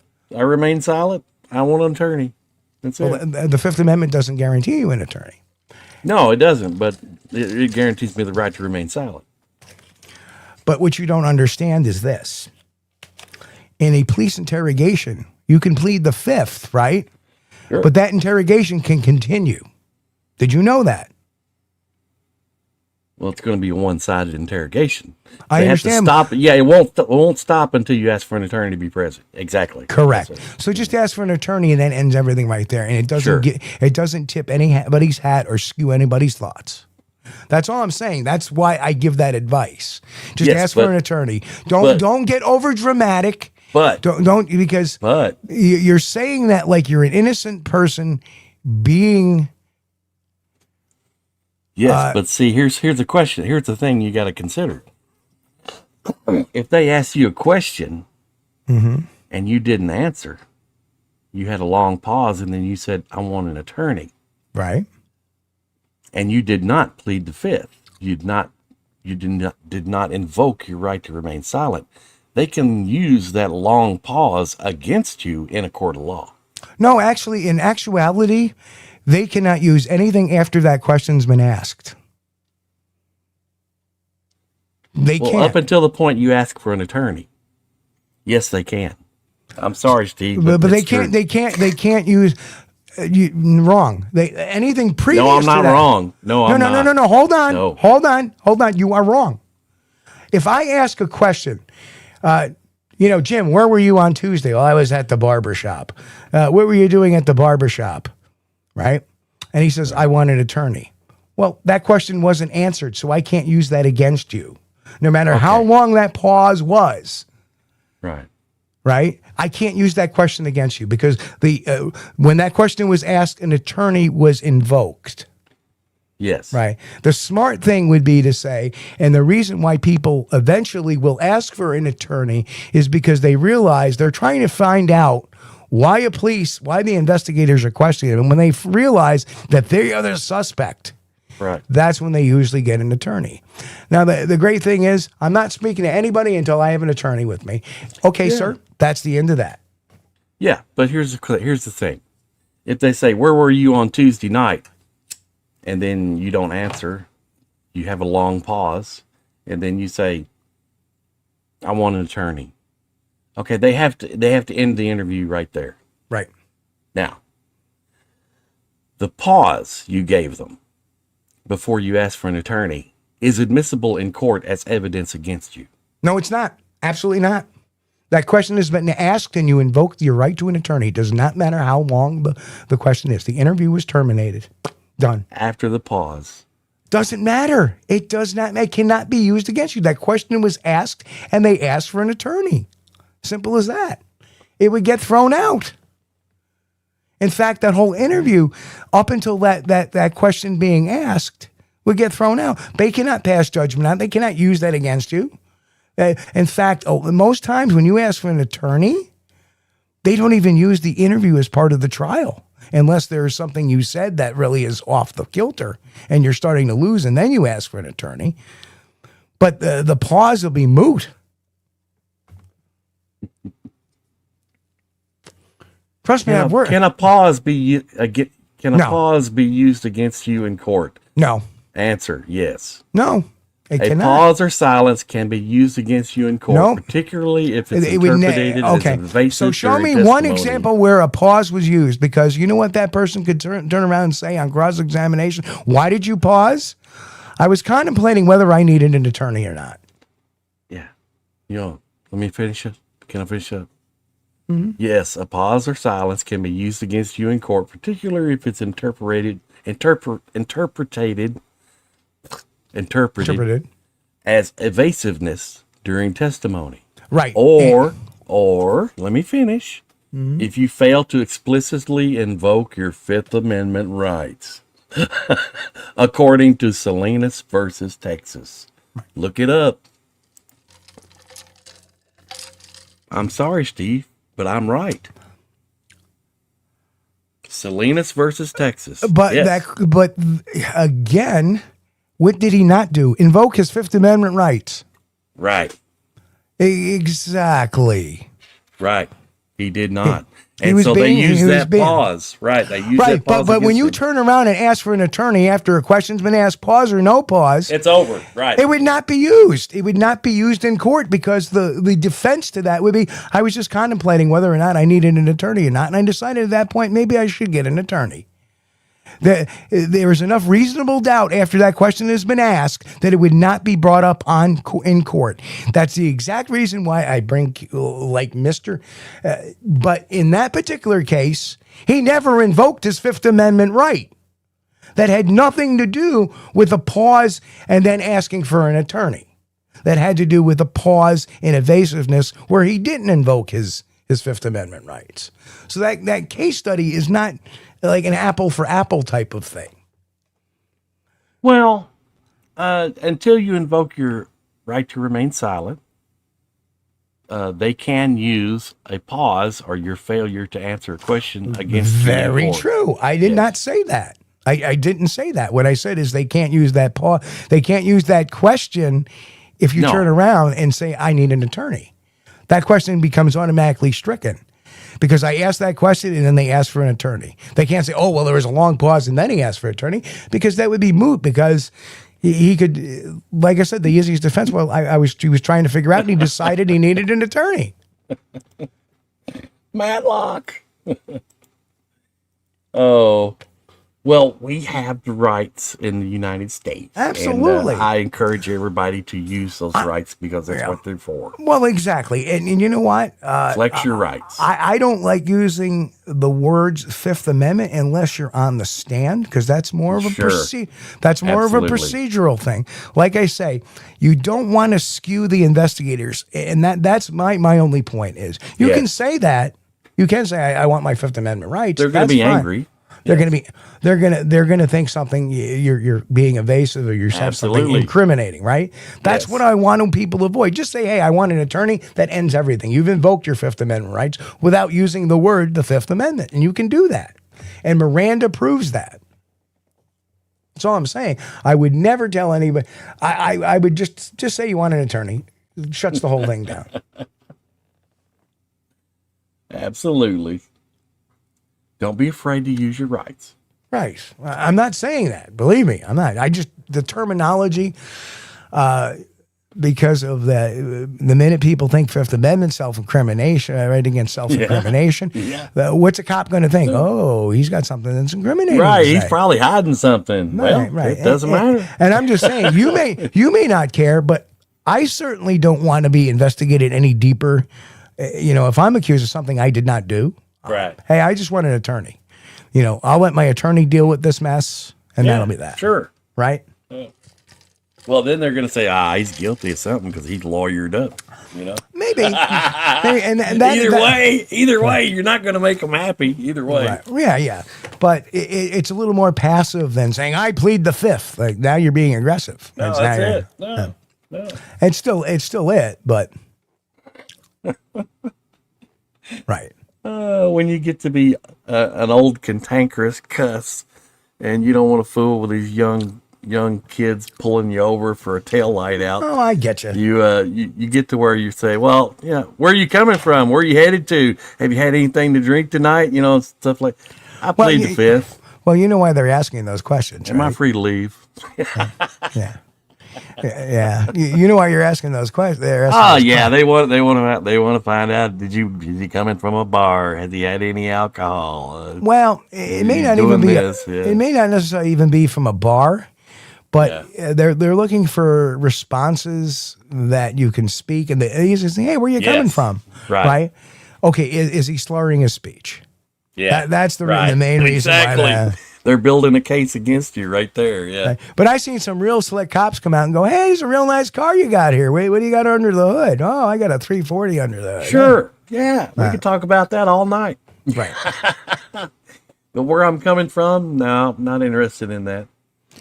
Yeah, I mean, I had a trooper at a DWI checkpoint do that. Oh, where are you coming from? Do I really have to answer that? I mean, I am not drunk. I am speaking normally. Oh, he goes, all right, go ahead. Go. They do those, dual attention question or something. While you're trying to get your insurance documents out, they ask, so where are you coming from tonight? Or, trying to check you out, see if you've been drinking. And by the way, a Sasquatch witness does not have Fifth Amendment rights. No.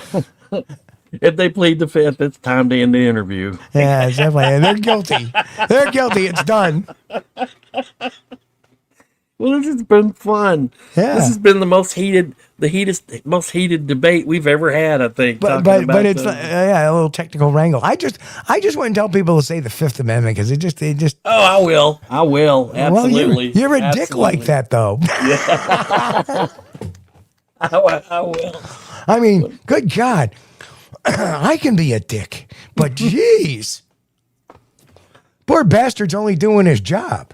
Yes, I know, but I did get pulled over. Now, don't get me wrong. I have had my run-ins with the law. I have been speeding a time or two, and I did spin a wheel a time or two. Excuse me, are you in the black Hummer? Pull over.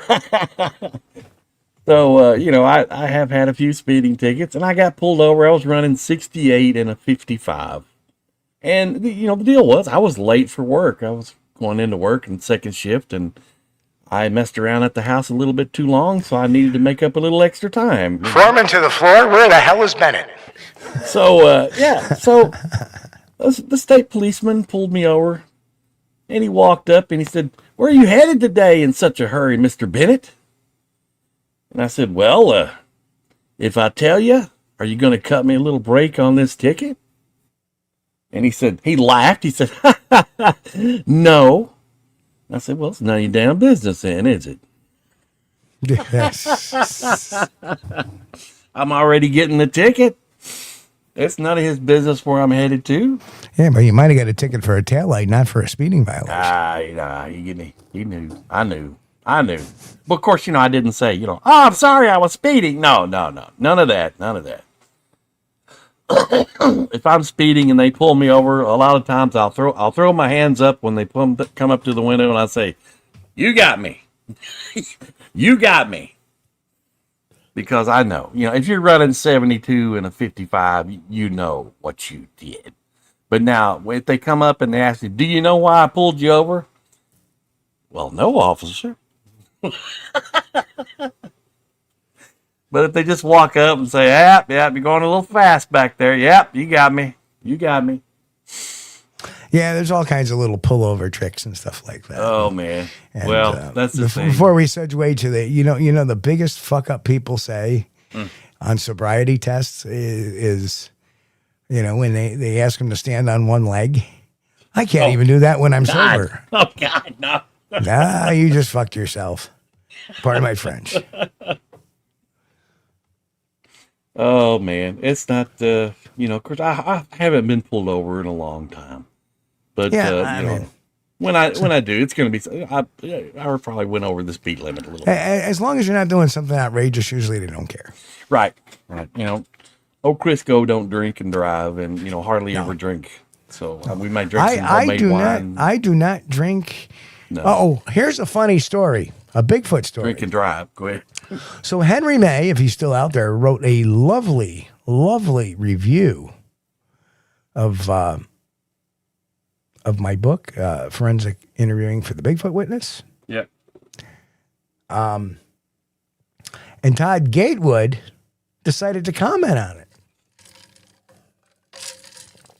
saying, "Does it have a section on how to get drunk and slur words?"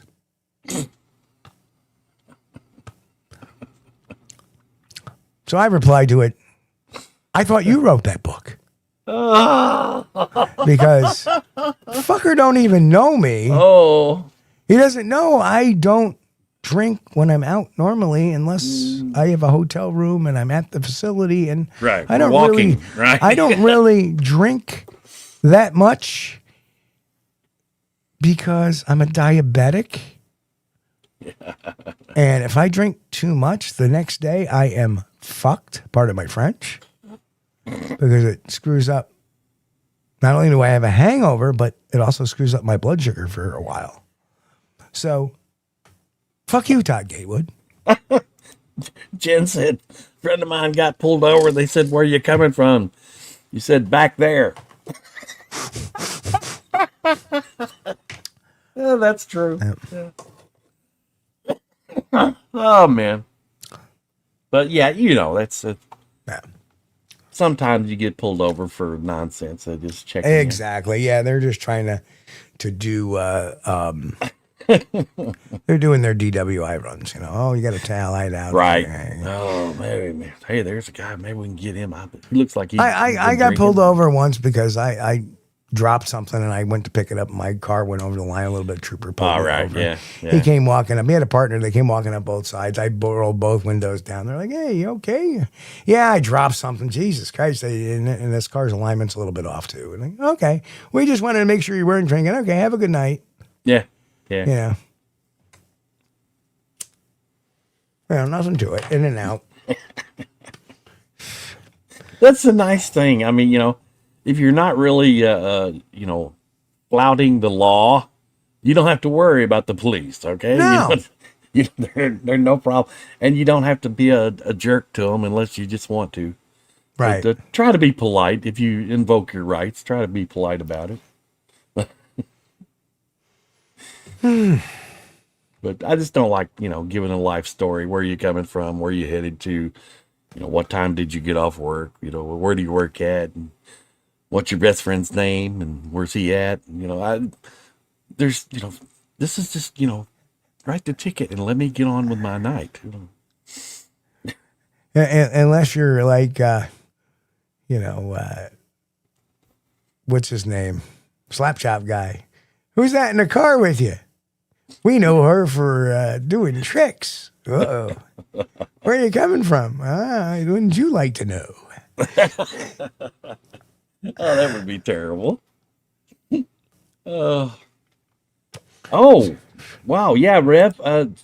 Don't want to be caught with an open bottle. And some of the states in the United States is like that.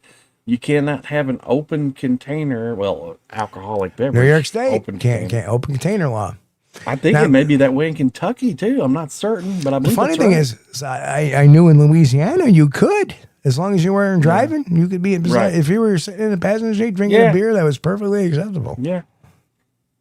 Yeah, but they don't let. And Pancho George says, if they ask you where you're coming from, I say your mama's house. Oh no! Don't do that. That's too rude. Guaranteed ticket. If you don't have any moving violations, they'll friggin' find one for that comment. Just say, if they ask you where you're coming from, just say, I'm so drunk, I have no idea. I'm driving down the road. Excuse me, officer, is that a bottle opener? You have a bottle opener in that belt of yours? No, but it is funny, and I watch YouTube videos too about people getting pulled over, and some of those guys, like, they're exercising their rights. It's just ridiculous. Well, yeah, they're so rude. They're so rude. The sovereign citizens are ridiculous. Oh my God! That's crazy. That's why I never evoke anything from the Constitution to the officers. I want my attorney. I'm just going to keep silent. Yeah. You know, and that's the reason why. The minute you start throwing out amendments, they think you're a soft-sit. Well, your right to remain silent is the Fifth Amendment. So, it is. I'm not denying that, but why say that? They know that. They know, yeah. I want to remain silent, and, I want an attorney if I was going to ask me any questions. Well, get out of the car. Well, I need your ID. Okay, there you go. Have my ID. Here's my insurance. Here's my registration. Yeah. Right. Yeah. Oh, I've been waiting to get pulled over for that. Yeah. Listen, I'm sorry, officer. I swerved. The end fell off my joint in my lap. Now I have traveled. I have traveled the country, and the only reason why I don't think I've been pulled over is because all my Bigfoot stickers on my truck. Yeah. If I was just in a Bronco driving across state, without personalized plates, they might say, truck mule. Right. Because, Arkansas is known for doing that on Interstate 40. Yeah. I'm like, this guy's an out-of-state plate, so they start watching them like a hawk. Yeah. And Tennessee has been known, Missouri has been known to do that. If they see an out-of-state place, they watch them like a hawk. Yeah, I got pulled over in Arizona. They're big in that too. And we had one of those stick-on GPS things in the window, in the front windshield. Oh, you can't have that blocking your windshield. I'm like, well, what about my rearview mirrors? Am I supposed to take that off too? It's on the windshield. Yeah, or my Easy Pass, that too. Yeah. Oh, but but the whole thing was he didn't care about that, and he wrote me a courtesy notice, which means I didn't have to pay anything. Right. But what he wanted was this whole spiel about the questioning. Where are you coming from? Where are you headed to? And then I said, well, yeah, we've come from Kentucky, and we've been over to the Grand Canyon National Park. What did you do while you were there? Well, we just, spent a day there. And drove around I looked at a big hole in the ground. Yeah. Drove around the bottom of the canyon, the south rim, highway, 64 or whatever it is. No, that's not Highway 64. That's Highway 63 or something. Well, whatever it is. I don't know. Remember, I was using my GPS thing. So the Arizona officer was a dick. Oh, yeah. He was asking me, he said, well, you only going to spend one day at the Grand Canyon? I said, well, yeah, unfortunately. We live in Kentucky, and we got this week off because this was like spring break or fall break. Fall break, I think it was, for school. I said, so we've only got 1 week, and, I don't travel that well, so it takes several days just to get out here. It takes several days to get back, Yeah. So the whole thing, just, where are you coming? What is it? He just wanted to know my life story, and he asked me, he said, come back to my car. I'm like, okay. For his safety. All right. Well, whatever. When they say that for my safety, whatever it is, you got to do it. You got to get out of the car, whatever it is. For my safety, could you come back here and just sit in my cruiser with me? Mims versus Pennsylvania. Yeah, sure. So I go back there, and, he's like, you don't got anything in your pockets, any weapons or anything that's going to hurt me, do you? I said, oh, Jesus. I said, well, I laughed. I said, I got a pocket knife in my pocket. I said, but it's going to stay there. I mean, I'm not looking to fight you to the death on the side of the road over a ticket. He giggled a little bit to come on. Okay. Yeah. No, I don't know if I got any weapons in my pocket. Well, you're the one that wanted me to come over, get out of my car on the side of the interstate and walk back to your car. And now you want to know if I'm packing. He was definitely, and he was probably asking you a bunch of questions while you were sitting in the passenger seat. Yes, exactly. That's what he wants. Come back here to my third degree. Right, yeah. So, and if he got suspicious, the next thing, I'm going to have a dog run around your car. That would have been the next step. You ever watch? I watch a lot of these videos the next step would be if he thought, I'm going to have a dog come sniff around your car. Sure. Fuck you. But the things was, it was kind of funny, and I was kind of giggling a little bit while he was talking. Poncho George, hold on. Poncho George says, you don't have to get out of the car unless you're being arrested. No. Oh, no. No. No. You need to look up the case law, Mims versus Pennsylvania. An officer can legally tell you to step out of your vehicle. Yeah, if it's officer safety, man, they can whatever they say, you got to do it. If it's a lawful order, they can ask you. In other words, you don't want to give up your driver's license, they can ask you out. Officer safety or not, they can ask you at any time to get out of your vehicle. Yeah. For your own safety, when you step out of the car, we'll step off to the shoulder. You have to get out of your car.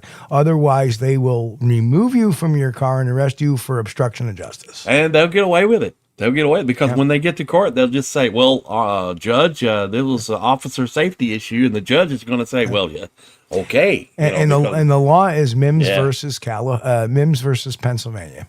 Yeah, they let them go a long ways for that officer safety thing. So I knew this. You were lucky, Poncho. That's all I can say. You were lucky on that one. I went back and sat in his car, and we talked for a little while. While we were talking, he was like, and it's not like I was lying to him or anything. I was just telling him, I'm just shooting with him. Where you coming from? Blah, blah, blah. What you been doing here? How come you only stay in one day? It was a whole big conversation. And then, that was the big thing, the 1 day thing, because that's what the mules do. They come in, grab drugs. That looks suspicious, right? Yeah. Right. And the name of the road number of the highway that runs along the south rim, I got that wrong. I was like, well, the highway's 63 or 64, and he said, no, that's not Highway 64. It's Highway 63. I'm like, well, whatever it is, I don't know. I was using the GPS. Yeah. Whatever it is, the one that runs along the bottom of the canyon, that's where we went. And he's just trying to slip me up in my true and accurate account of events. He's trying to find faults in that. I'm like, what? This dude, he needs to get a job doing something else, man. He was hunting for a criminal. I mean, he was wanting to make a criminal out of me. I'm like, come on, dude. Well, he was testing the water. He was on a fishing expedition, and that's why I think. Well, at this time too, I was still waiting. We hadn't had that Hummer that long, and I was still waiting on my veteran's plates. But here's the thing. They can ask you to get out of the car, but there's no law that says that you have to sit in their car. Yeah. Well, I just want whatever to make him feel comfortable. It's fine by me, I'm not that big of a jerk. Okay. And we're on the side of the interstate, so I did not feel safe getting out of my vehicle. I was like, he said, for my safety, can you step out? I'm like, yeah, I'll step out for your safety, but it looks like for my safety, I'm putting myself at risk here, you know. But I didn't say that, but I sure did think it. But I knew, you know, if it's an officer safety issue, you better comply. So I know some Arizona cops that don't like the state police. You know, I would never put somebody in the seat next to me, you know.